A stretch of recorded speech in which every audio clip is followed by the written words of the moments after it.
DWRR International Web Radyo Rapido. Himpilang may tapang, may puso't malasakit, serbisyo sa bayan. IWRR umapay bulog worldwide via live streaming, Facebook Live at maging sa YouTube. IWRR International Web Radyo Rapido. Ang studio at opisina ay nasa Barangay Bantayan, malapit sa Barangay Hall, Mangaldan, Pangasinan. IWRR International Web Radyo Rapido. Ang elektrisidad ay kaagapay sa pag-unlad ng buhay. Maging wais sa pagkonsumo sa kuryente. Hugutin sa saksakan ang mga hindi ginagamit na appliances. Iwasang mag-overload ang mga aparatong dekuryente nang hindi magkasakuna. Paalala mula sa Central Pangasinan Electric Cooperative o CENPELCO sa pamumuno ni Engineer Rod Corpus. In a world that is drastically changing and full of uncertainties, here is Iridanos Avellino Business Partners, an ally that you can rely on. We offer protection, health plan, savings, investments, and retirement plan as we fulfill our mission to help people plan and achieve their financial goals in life. Because today, planning makes your dreams come true.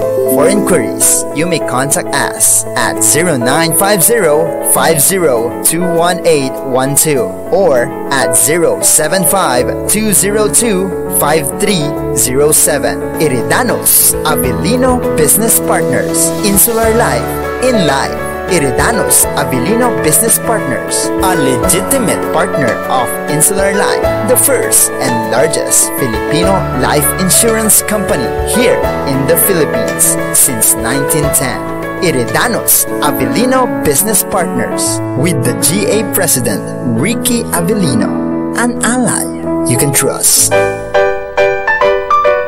Wow, Han! Buhay pa pala itong Marigold Bookstore. Oo nga, no? Ang tagal kasi nating di nakapagbakasyon dito sa Pilipinas, Han. Pero tanda ko pa, Han, na dito tayo madalas mamili ng gamit pang eskwela natin noon. Akalain mo, nakapagtapos tayo sa pag-aaral na naging kaagapay natin ang murang presyo ng Marigold Bookstore, Han, at bahagi ng ating tagumpay ang Marigold Bookstore. Alam mo ba, mula elementarya hanggang makatapos ako sa kolehiyo, dito binili ng nanay ko ang mga gamit ko noon. Kasi, mura na, di kalidad pa. Halika na sa lubahan at makabili nga ng gamit ng mga pamangkin natin. Marigold Bookstore. Mula noon hanggang ngayon, presyo'y swak sa budget. Mas pinaanghang, mas pinatapang. Rapido, Alan Season. Rapido, Alan Season. Narito na ang muling pagsingkaw ng binansagang Rapido sa radyo. Sa kanyang muling pagpalahaw ay mabusising hihimayin ang mga napapanahong usapin.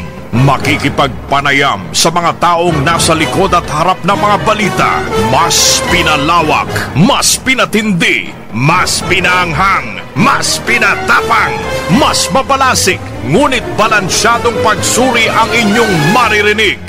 Rapido Alan Season. Isinilang upang ipagtanggol ang kabutihan laban sa kasamaan. Rapido Alan Season. Walang puwang ang kabuktutan, kasinungalingan at pagkamal sa kaban ng bayan. Rapido Alan Season. Rapido Alan Season.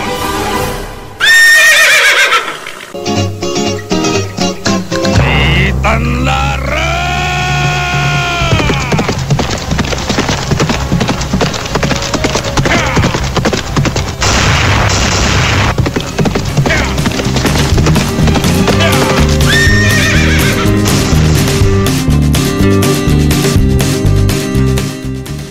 Isang mapagpala at mapagpalayang umaga, makabayan. Rapido Alan Season po muli hong sa Sempapawid. Muli pong rarapido sa matiwaling opisyal ng gobyerno maging pribado marasagot sa anumang katiwalian. Kasabay po ng pagpuri sa mga taong dapat purihin. Paghimay sa mga isyong napapanahon. Pakikipag-usap, pakipaghuntahan, pakipagtalakan, pakipagtalastasan, pakipagbalangkasan, pakikipagtalamitam sa mga taong nasa likod at harap ng mga balita. Kayo ho ay nakikinig dito ho sa pumapaimbulog na IWRR, International Web Radio Rapido.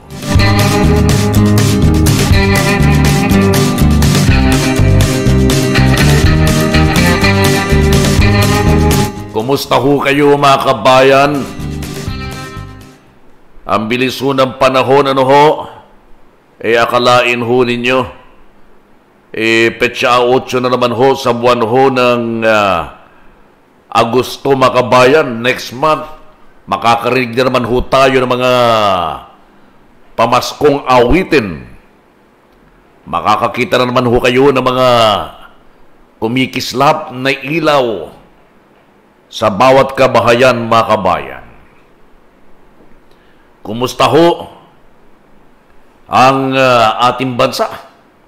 Inuulan ho ba kayo? Meron hong ganap na bagyo na ho ba yan o low pressure? Wala ho tayong pag-asang makontak ang pag-asa. Ano? Hindi pa ho natin nakuha yung cellphone line ng pag-asa dito ho sa Dagupan City. Mga kabayan, tila ho nagkamali ang nakaraang administrasyon sa pinasok ho na deal sa pagbili ho, mga kabayan, ng 16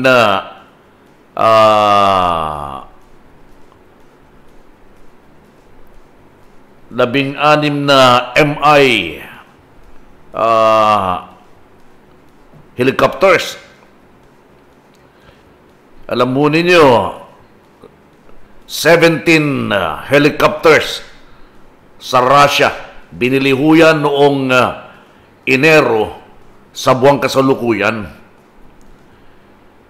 Billion ho yan 12.7 billion, mga kabayan, ang halaga ho ng helicopters. 16 na MI, tapos 17 helicopters. Agad-agad ho na nag-down ng 2 billion ang atin hong pamahalaan, mga kabayan, na hindi muna inalam kung may mga problemang kaharapin sa pagpasok ho dito ho sa helicopter dealing. Nakatakdang i-deliver ho, mga kaibigan, yung unang batch ng helicopters sa 2023, mga kabayan, sa susunod na taon. Pero tila hindi ho matutuloy. Bakit nga ba? Ang sinasabi ho si dating Presidente Duterte, siya na umano ang umatras sa pagbili ho ng mga helicopter. Dito ho, mga kabayan, sa report ho lumalabas na iniutos ng dating presidente na i-scrap ang deal, ibasura ang deal, ipawalang bisa ang deal, mga kabayan. Pinayuan umano si Duterte ni dating Finance Secretary Carlos Dominguez na posibleng maharap sa sanctions na ipapataw ng United States kapag itinuloy ang deal sa Russia. Sabi ho ni Dominguez, mga kaibigan, dating Finance Secretary ho ng nakarang administrasyon, kabilang sa sanctions na ipapataw ay ang pag-freeze ng mga bank accounts ng Pilipinas sa abroad at ang pagpigil sa remittances ng mga Pinoy mula sa US patungong Pilipinas. Ito ho ba kaya ay dahil sa gustong iparalisa itong mapaminsalang bansa, ang Russia? Ang pag-scrap ho sa deal, mga kaibigan, ito ho yun kinukumpirma ho ni dating Defense Secretary Delfin Lorenzana. Ngayon ay pinuno ho ng Bases Conversion and Development Authority o BCDA. Ayon ho kay Lorenzana, tinerminate nila ang chopper deal noong Hunyo 25. Bago ho umupo si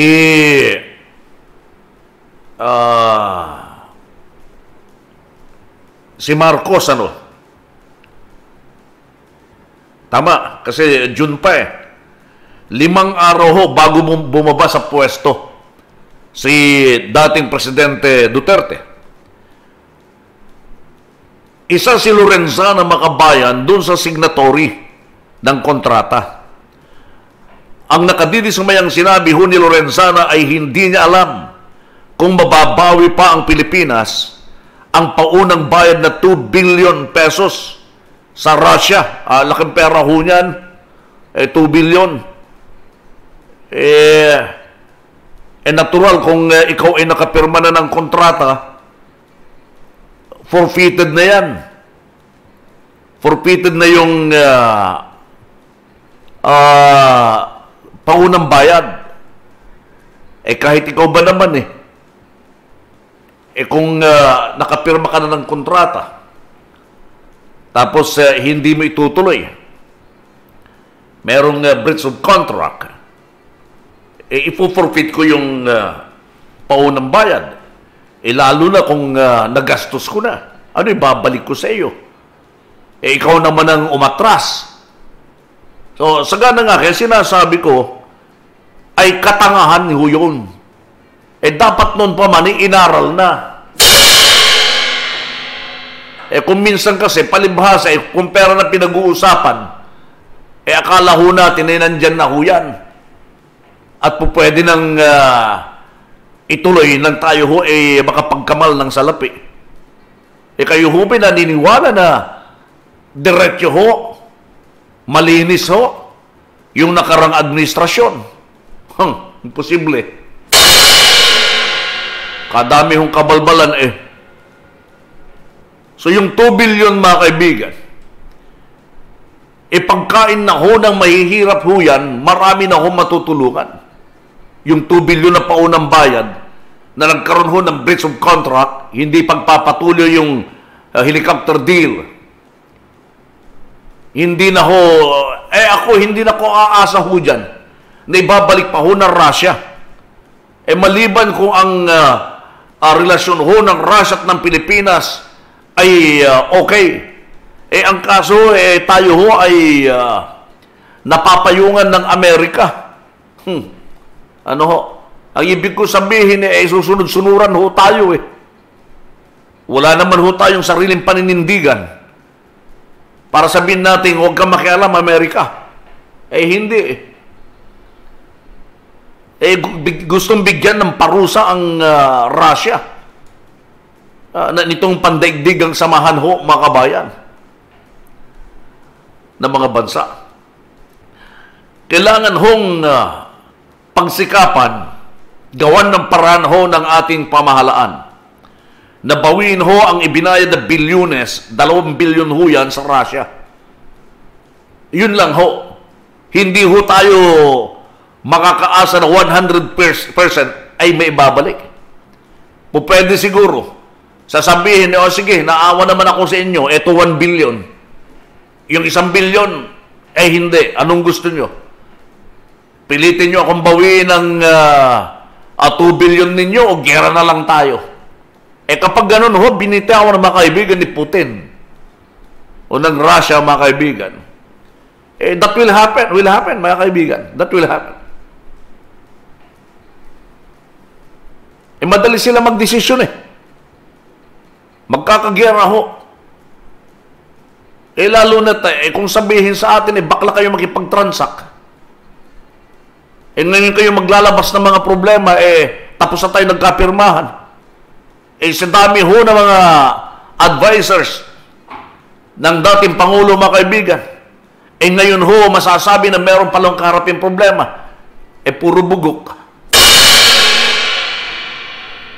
Kung yung mga advisors sana ho ay naging maayos, walang bugok sa kanila, hindi ho dumating yung ganito, na tayo ho ay naghahabol sa sarili ho natin pera na 2 billion. Akalain ho ninyo. Hindi ho biro, mga kaibigan. 2 billion ho yan. Marami ho may hirap ang matutulungan, mga kabayan ko. Lalo na ho ngayon. Kapos na kapos ho ang sambayanan, mga kabayan. Kailangan ho magawan ho natin ang paraan na mapakain ho ang ating mga kababayan. Matugunan ho natin sila. Hindi ba ganon? Kumpadre Manuel Glock, maulang umaga sa iyo, Padre. God bless IWRR. Sabi naman ni Pastor Rick Avelino, Kumpadre. Good morning. Conrado Morga Jr., good morning. Kuya Alan Rapido. Pabati naman po kay Kuya Governor Ronald Alan Imana Uson and Kuya Vice Governor Tarik Makaraeg Sudio. Good morning, Idol Alan Rapido Season. Sabi naman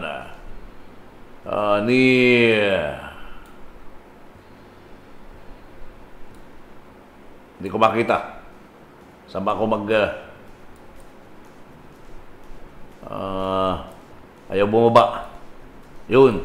Edwin Agsalud Bruan. Maganda umaga sa inyo. So dito ho sa ating tinatalakay, mga kabayan ko, akalain naman ho ninyo na bigla ho tayong atras sa deal tapos babawi ho tayo. Tayo pagpipilitan ho natin makuha. Ang dami hong mga tulay na naapektuhan itong nakaraang lindol, mga kabayan. Maraming tulay na ho ang pwedeng gawin ng 2 billion, mga kaibigan. Ang daming infrastruktura na ho ang pwede hong paglagyan ho ng 2 bilyones. Hindi ho ba? Tourism aspect. Pero ang sinasabi ko, mas unahin ho natin ang pagkalam ng sikmura ng ating mga kababayan. Doon ho natin ilagay yung pera niyan. Hindi ko sinasabi na hindi mahalaga sa atin ho ang pagbili ng chopper o helicopters. 16 o 17 helicopters, mga kabayan. Mahalaga ho yan. Lalo na ho sa ganitong panahon. Pwedeng gamitin ho hindi lang panggera. Pwedeng gamitin ho yan, mga kaibigan, sa rescue operations kapag nagkakaroon ho ng sakuna, mga kabayan ko. Marami ho may hirap. Salat na salat ho, mga kaibigan, ng karamihan na Pilipino dahil ho sa inflation. Hindi malaman, mga kabayan ko, ng kasalukuyang administrasyon kung saan kukunin ang pang-ayuda sa mga naghikahos na mamamayan. Kaya sana mapagsikapang mabawi ho ng ating pamahalaan ang 2 bilyong paunang bayad sa helicopters dealing, mga kabayan. Kaya mayroon din hong butas yun hong nakarang administrasyon. Ganun na lamang ho ba yun? Nagtapon lang ho ba tayo ng pera? O sasabihin ho natin total, palabas na ho ang palabas na ako. Hindi na ako ang presidente sa susunod na buwan. At tinutukoy ko ho, buwan ho nandiyon, bago lumabas ho ang ating dating Pangulo, na bahala na maghabol yung susunod na presidente. Ganun lang ho ba yun? Hindi naman siguro aamin ang Russia na nagbigay tayo ng 2 billion. Kahit sabi, hindi, may dokumento kayo. Hindi namin yan. Pag sinabi ng Russia, hindi namin pirma yan. Hindi namin kontrata yan. Lalabas, gawa lang ho ng nakarang administrasyon. Ang sinasabi ko malayong mararating ng usaping yan. Unless na lalaking makipag-usap, makitungo kung sino man ang kadil dyan sa helicopters deal o helicopters dealing. Pwedeng mabilisan lang at ibalik ho ang halaga, mga kabayan ko. Pero sa ganang akin, inuulit ko, tila malabo ho na bumalik iyang 2 billion makabayan. Habang malakas ka pa, dating Ginoong Pangulo, magpa-appoint ka sa kasalukuyang administrasyon na makipag-ayos doon sa naiwan mong problema kaugnay dyan sa helicopter deal. Right, naging bugok ay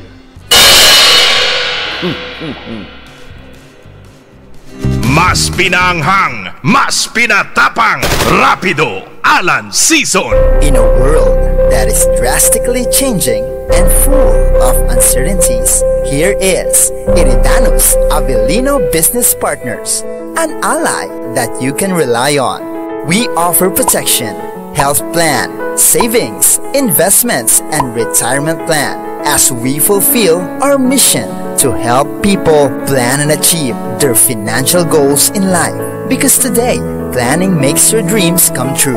For inquiries, you may contact us at 0950-50-21812 or at 075-202-5307. Iridanos Avellino Business Partners. Insular Life in Life. Iridanos Avellino Business Partners, a legitimate partner of Insular Life, the first and largest Filipino life insurance company here in the Philippines since 1910. Iridanos Avellino Business Partners with the GA President Ricky Avellino, an ally you can trust.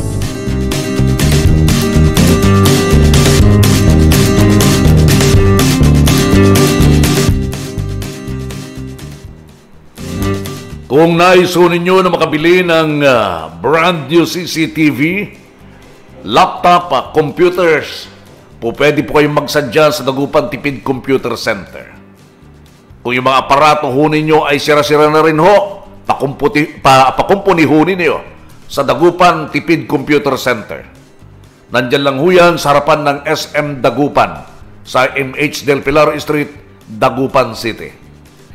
Dagupan Tipid Computer Center. Hanapin ho ninyo sina Boss Roque at si Madam Marivic.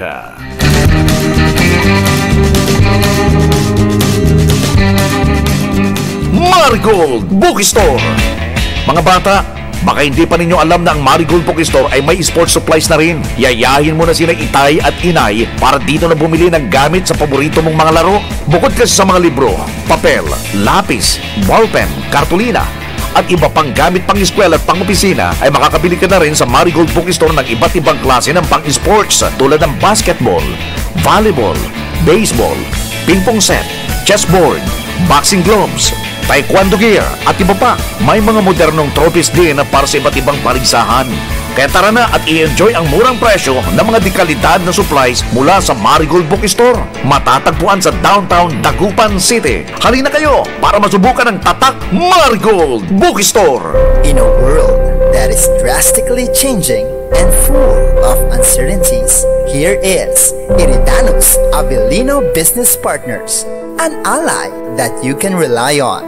We offer protection, health plan, savings, investments, and retirement plan as we fulfill our mission to help people plan and achieve their financial goals in life. Because today, planning makes your dreams come true. For inquiries, you may contact us at 0950-50-21812 or at 075-202-5307. Iridanos Avellino Business Partners. Insular Life in Life. Iridanos Avellino Business Partners, a legitimate partner of Insular Life, the first and largest Filipino life insurance company here in the Philippines since 1910. Iridanos Avellino Business Partners with the GA President Ricky Avellino, an ally you can trust. Ang elektrisidad ay kaagapay sa pag-unlad ng buhay. Maging wais sa pagkonsumo sa kuryente. Hugutin sa saksakan ang mga hindi ginagamit na appliances. Iwasang mag-overload ang mga aparatong dekuryente nang hindi magkasakuna. Paalala mula sa Central Pangasinan Electric Cooperative o CENPELCO sa pamumuno ni Engineer Rod Corpus. Rapido Alan Season. Mas pinanghang, mas pinatapang. Rapido Alan Season.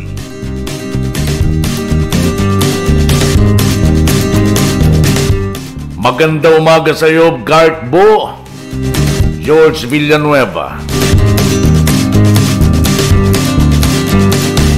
Good morning sa lahat ho ng mga nakasubaybay sa atin ngayon. Kumusta ho ang bawat isa? Ako ho naman ay sinisipon. Inambunan ho ako.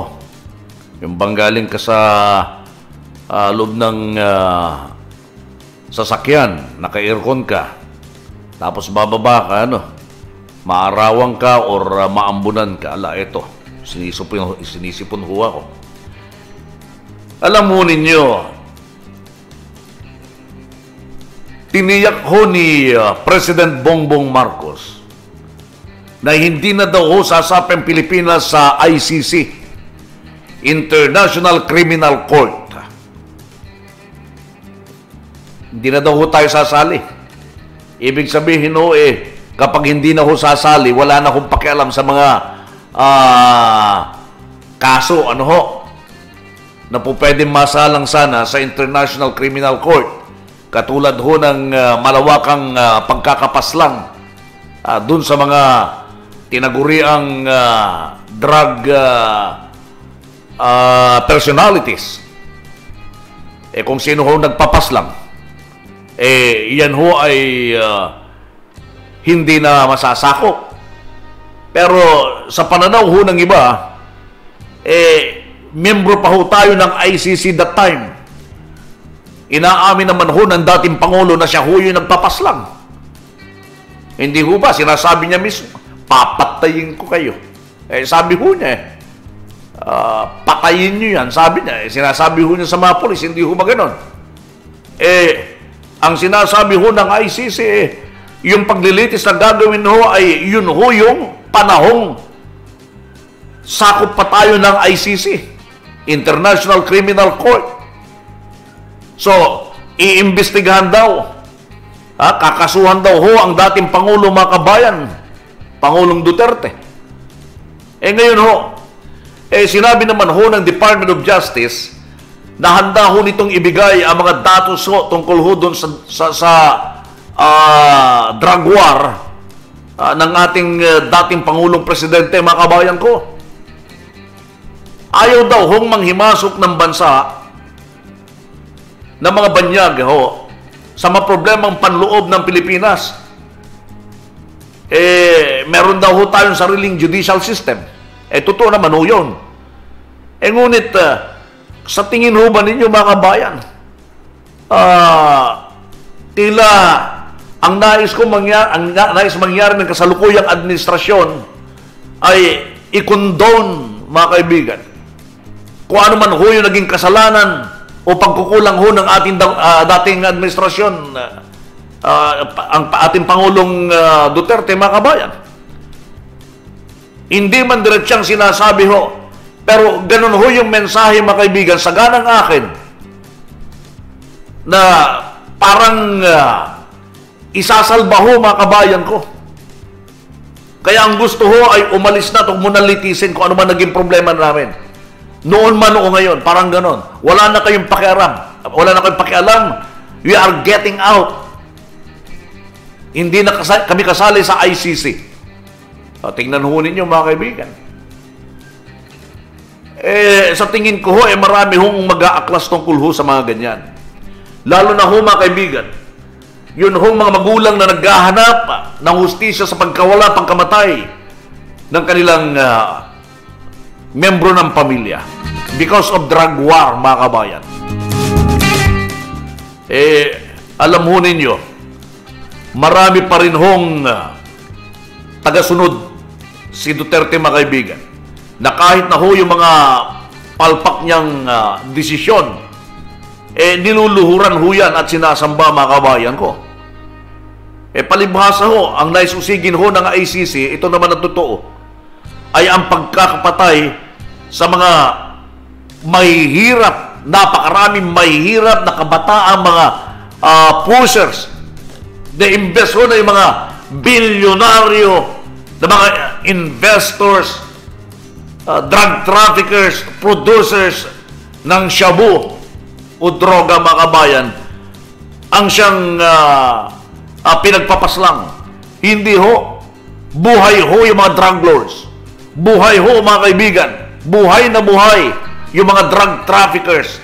Pero ang mga napaslang ho, karamihan sa kanila, mga kabayan ko, users, small-time pushers. Tingnan nga naman ninyo. Kahit na patayin mo yung mga pushers na yan, users, kung yung producers ng droga, makabayan ko, namamayagpag pa rin po. Sa ganun ba, mapapatigil mo ang droga? Hindi pa rin ho, mga kabayan. Kaya marami rin ho, mga kaibigan, ang ating mga kababayan na nanggagalaiti, kaugnay ho dyan, sa naganap na drug war.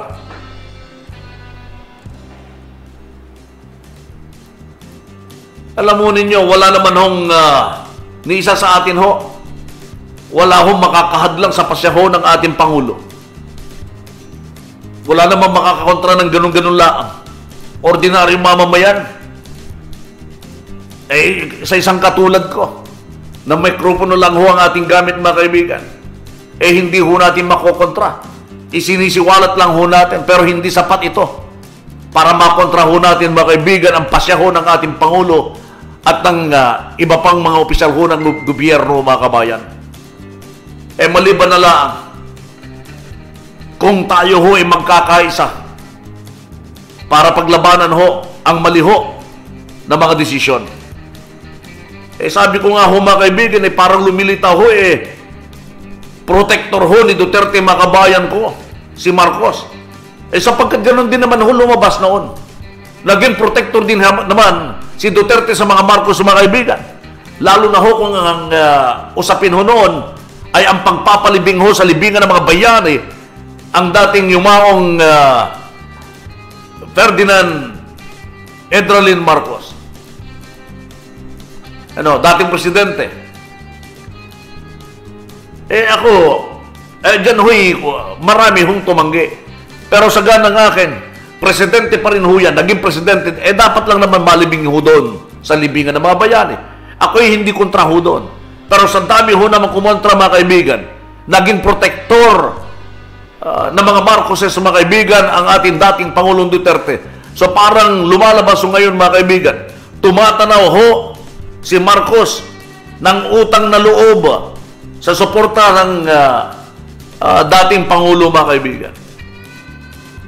Hindi naman sana, mga kaibigan ko, na pagtanaw ng utang na loob, masasakripisyo ho ang taong bayan.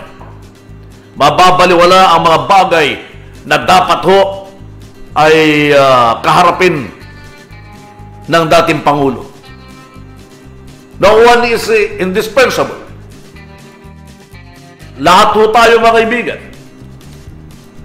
dadan ho sa tamang proseso. May due process ho, may batas ho tayo, hindi ho ba ganun? Wala hong excuse. Di mabuti na lang yung mga mayayaman talaga, no? Yung may mga kakayahan, may mga contacts. Kaya nga ho kami ho may hirap, hanggang dito na lang ho kami. Wala ho kami mapapala. Kulungan ng kababagsakan. Walang pampiyansa kung ito man ho ay available ang kaso. Paglabanan mo na ikaw na lang ay wala kang tagasalo. Ipakita naman ho natin na parehas lamang ho, mga kaibigan, ang trato ho ng ating bansa at ang trato ho ng ating mga batas. Walang mahirap, walang mayaman. Pantay, plastado.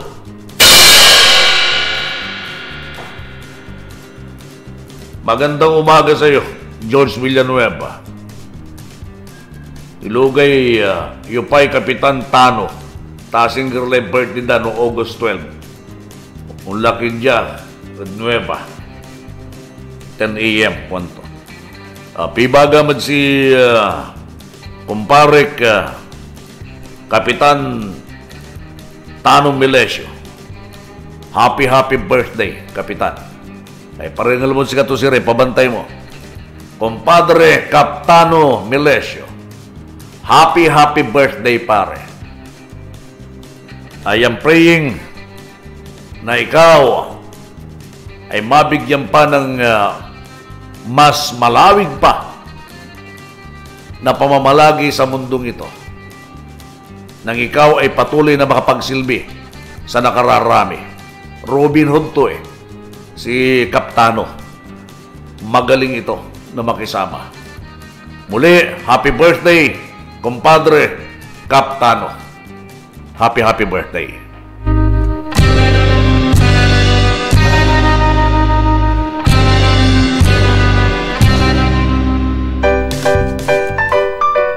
Wow, Han! Buhay pa pala itong Marigold Bookstore. Oo nga, no? Ang tagal kasi nating di nakapagbakasyon dito sa Pilipinas, Han. Pero tanda ko pa, Han, na dito tayo madalas mamili ng gamit pang eskwela natin noon. Akalain mo, nakapagtapos tayo sa pag-aaral na naging kaagapay natin ang murang presyo ng Marigold Bookstore, Han, at bahagi ng ating tagumpay ang Marigold Bookstore. Alam mo ba, mula elementarya hanggang makatapos ako sa kolehiyo, dito binili ng nanay ko ang mga gamit ko noon. Kasi, mura na, di kalidad pa. Halika na sa lubahan at makabili nga ng gamit ng mga pamangkin natin. Marigold Bookstore. Mula noon hanggang ngayon, presyo'y swak sa budget. Rapido Alan Season. Rick Villacion ni Pastor Rick Avelino. Rick Villacion, ang palatuntunang magbubulalas sa mga tagong kaganapan. Rick Villacion, palatuntunang maglilinaw sa mga usaping may kalabuan. Rick Villacion, palatuntunang ukil-kil sa mga isyong napapanahon, komentaryo at pananaw. Rick Villacion, kaakibat ipagtugaygay sa salita ng tao at ituran ng Diyos. Rick Villacion ni Pastor Rick Avelino tuwing Sabado sa ganap na alas 10 ng umaga hanggang alas 12 ng tanghali. Rick Villacion dito lamang sa IWRR International Web Radio Rapido. Ang elektrisidad ay kaagapay sa pag-unlad ng buhay. Maging wais sa pagkonsumo sa kuryente. Hugutin sa saksakan ang mga hindi ginagamit na appliances. Iwasang mag-overload ang mga aparatong dekuryente nang hindi magkasakuna. Paalala mula sa Central Pangasinan Electric Cooperative o CENPELCO sa pamumuno ni Engineer Rod Corpus. Mas pinaanghang, mas pinatapang, Rapido Alan Season.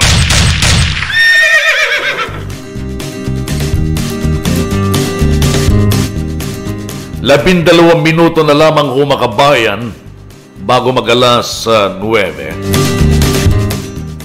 Marami palang expired na mga bakuna, mga kabayan ko, laban ho sa COVID-19 noong Hulyo at 31.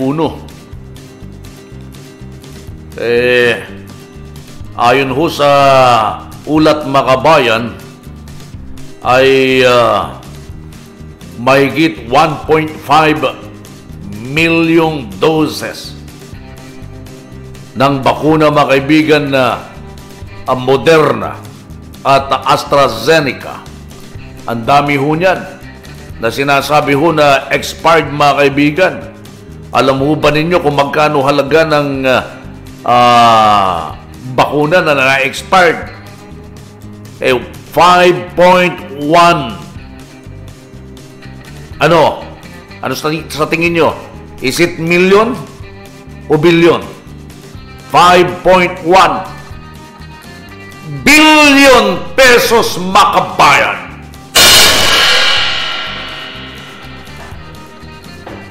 Ibinasura laan. Tingnan nyo na ka naman. Ang daming bugok din ho, mga kaibigan, dun sa nakarang administrasyon. Anong masasabi mo ngayon, former Secretary Pingkoy Duque? Bakit nagkaroon ho tayo na ganong karami na na-expired? Tell the people that you are not bugok. Sabihin mo na hindi ka bugok. Secretary Duque, former Secretary Duque ng Department of Health. Tell the people that you are not bugok. Ang laki ho, kung yung kanina ho, pinag-uusapan ho natin mga kabayan, yung 2 billion pesos mga kaibigan, na pinauna ho doon sa chopper deal sa Russia, na nakakapanghinayang ho, kung hindi ho natin mababawi yung 2 billion. This time mga kaibigan, sariling kamay, sariling bansa mga kabayan ko, sinunog lang ho natin yung 5.1 billion pesos. Ganun lang. Sinayang ho natin mga kabayan. Bumili ho tayo ng sobra-sobra. At ito ho ay nag-expired. Bakit hindi ho tayo bumili nang po pwede mag-expired in 3 years, 4 years, 2 years pa lang ho mga kabayan ko. Yun hong pandemya, expired na. Po pwede naman ho, may mga gamot naman ho, will expire after 4 years. Meron naman hong ganon. Ito ho mga kaibigan sinunggaban ng sinunggaban mga kabayan ko. Tapos ngayon ho wala na. Itinapon na lang ho mga kaibigan yung bilyong pisong bakuna na kung naitulok sana ho ay marami sana mga kaibigan ang na-protection ng laban ho sa COVID-19. Ngayon ho ay may nagbabanta na naman hong Omicron subvariant na tinatawag ho na Centaurus mga kabayan. Yung mga nasayang hong bakuna ay binili ho ng mga pribadong kumpanya. Yung AstraZeneca, yun ho ay nagkakahalaga ho ng $5 bawat isang dose mga kaibigan. Yun naman hong Moderna ay $27. Noon ho mga kaibigan, una na hong sinabi ni Go, yung negosyo founder Joey Concepcion, Go negosyo founder Joey Concepcion, nung nakarambuan ho, sinabi na ho niya na nararapat na ho nating gamitin mga kaibigan ng bakuna kaysa hayaang ma-expired ng mga ito. Ayon ho kay Concepcion, malaking pera ho ang masasayang. Kaya dapat pagsikapan ho ng pamahalaan na may bakuna ito bago mawalan ho ng bisa. Hindi ho pinakinggan mga kabayan. Wala ho nangyari. Maaari naman daw ho mga kaibigan na gamitin bilang booster yung mga bakuna. Sinabi ho ni Concepcion, dapat daw ho baguhin ho ang age limit nang bibigyan ng ikalawang booster shot sa 50 hanggang 59 years old para marami daw ho ang mabakunahan. Pero hindi ho na naig yung panawagan ho ni Concepcion mga kabayan. Kaya marami hong na-expired nung July 31 ng mga bakuna. Ayon naman ho sa isang ulat mga kaibigan, pwede daw ho namang palitan ang mga na-expired na bakuna. Ayun naman pala kung po pwedeng palitan, bakit pa umabot sa ganitong balita na ito ho ay nasayang lang? Kung umaksyon ho mga kaibigan, yung FDA, Food and Drugs Administration, at bago ho ang age limit, binago ho yung age limit, ano ho? Sana nga ho, bibigyan ho ng booster shots. Kung bago mag-expire, binago na ho sana yung age limit, mga kaibigan. Maaaring wala ho sana na sayang na mga bakuna. Marami din ho, mga kaibigan, yung mga gusto hong magpabakuna, pero mabagal ho ang pamahalaan sa pagsasagawa. Hindi ho ba nag-uunahan ho sa mga ospital na magpabakuna that time? Yung iba ho, sasabihin wala. Yung pala, yung iba mga ospital, mga kabayan ko, nakaw, meron hong pinapaboran. Ikaw ba, birthday boy, Kaptano, compadre, 66 years old ka na. Sa Agosto 12. Ikaw ba'y nabakunahan? O ikaw ang nambakuna? Ilan ang binakunahan mo, pare? Yung mga binakunahan mo, nagsilusugan, ano? Ay, nako. Hindi nga, pero biro, pare. Ikaw ba'y nagpabakuna? Ako, hindi ho ako nagpabakuna. Honestly. Kasi meron akong sapat na rason. Ako ho, meron ho akong, di ba sinabi ko na nakaraan, na ako ho'y tinamaan ng psoriasis. Hindi ho ganun kadali. Hindi ho ako pinapayagan ng aking doktor na magpabakuna. Yun. Yun lang ho ang simpleng rason. Kasi biglang umaatake ho yan.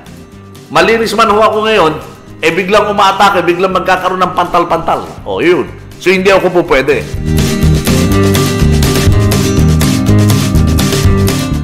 So, dito ho, mga kaibigan, ang sabi ko nga ho, marami ho may gustong magpabakuna. Hindi ho nabigyan ho ng pagkakataon.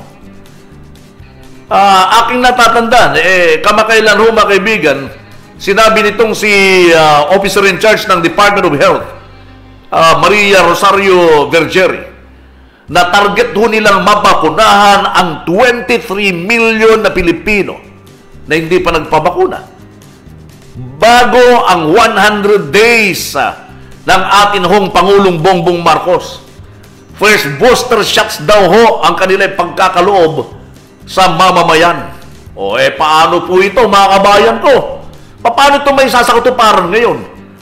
Kung may kabagalan ho ang pagkilos, mga kaibigan, may kabagalan at marami na nalustay ho na pera. Ano yan? Bibili na naman ho tayo ng mga gamot, panibago. Magsasayang na naman ho tayo ng pera. Karaho. Ay talaga nga naman. Porbida!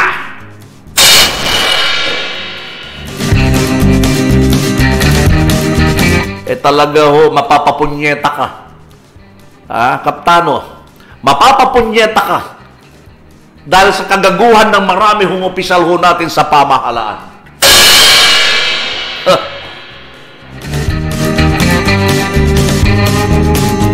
Ang pagkasayang ho, mga kaibigan, ng mga bakuna, ang siyang dahilan kung bakit ho naghahanda ang Senado na mag-imbestiga.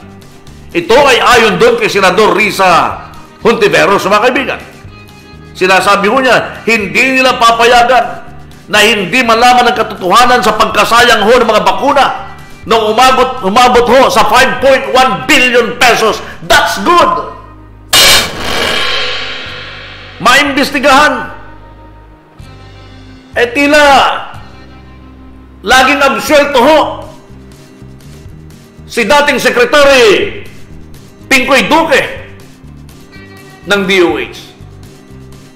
Hindi ko mo taga-Pangasinan, mga kaibigan, at ako ho'y taga-Pangasinan. I don't need to hit the former Secretary of Department of Health. People's money ang pinag-usapan ho natin dito. Namayagpag ho, mga kabayan ko. Ilang taon ho na riyan si Secretary Duque, Pinkoy Duque, Francisco Pinkoy Duque. Dapat maimbestigan ho. Hindi ho po pwede na palilipasin na lamang ho yan. Oo, boss, nagpabakuna na po sila mula first dose and second dose hanggang booster, kasama ko po sila musalan, sabi ni George Villanueva. Nagpabakuna pala si Paritano. Hindi mo tinanong kung ilan naman ang nabakunahan niya. Happy birthday, Mare! Happy birthday! Hoy, wala na akong sapat na oras, mga kabayan. Mag-iiwan na naman ako ni sa magandang umaga. Ayan, hunin nyo. Ako'y magbabalik ko bukas sa ganap na alas 8 ng umaga hanggang alas 9. That is every day. Medyo gumaling-galing na rin ho ako para tayo magpatuloy, mga kaibigan. Para pumalawot ho sa pagbibigay ho ng komentaryo. Dito lamang ho sa inyong himpilan. Ito ho ang inyong nag-iisang online broadcast studio. Sa buong Pilipinas, mga kaibigan, ilan lamang ho kami na meron hong isang istasyon. Hindi ho ako nakaupo lamang sa harapan ng pader. Ako ho ay may sariling studio. May opisina ho tayo, mga kabayan. So, ito ho ay para sa inyong lahat. Hanggang bukas po muli, mga kabayan ko. Sa ngalan po ni Kathleen Zacarias sa ating Master Control. Ako po ang inyong rapidista, Rapido Alan Season lamang po. Good morning, mabuhay po kayo. Inyong napakinggan ang muling pagsingkaw ng binansagang Rapido sa radyo. Balansyadong pagsuri sa usapin. Mas pinaanghang, mas pinatapang, mas mapalasik. Rapido Alan Season. Isinilang upang ipagtanggol ang kabutihan laban sa kasamaan. Rapido Alan Season. Walang puwang ang kabuktutan, kasinungalingan at pagkamal sa kaban ng bayan. Rapido Alan Season. Ito ang IWRR International Web Radyo Rapido. Himpilang may tapang, may puso't malasakit. Serbisyo sa bayan. IWRR. Umapay bulong worldwide via live streaming, Facebook Live, at maging sa YouTube. IWRR International Web Radyo Rapido. Ang studio at opisina ay nasa Barangay Bantayan, malapit sa Barangay Hall, Mangaldan, Pangasinan. IWRR International Web Radyo Rapido.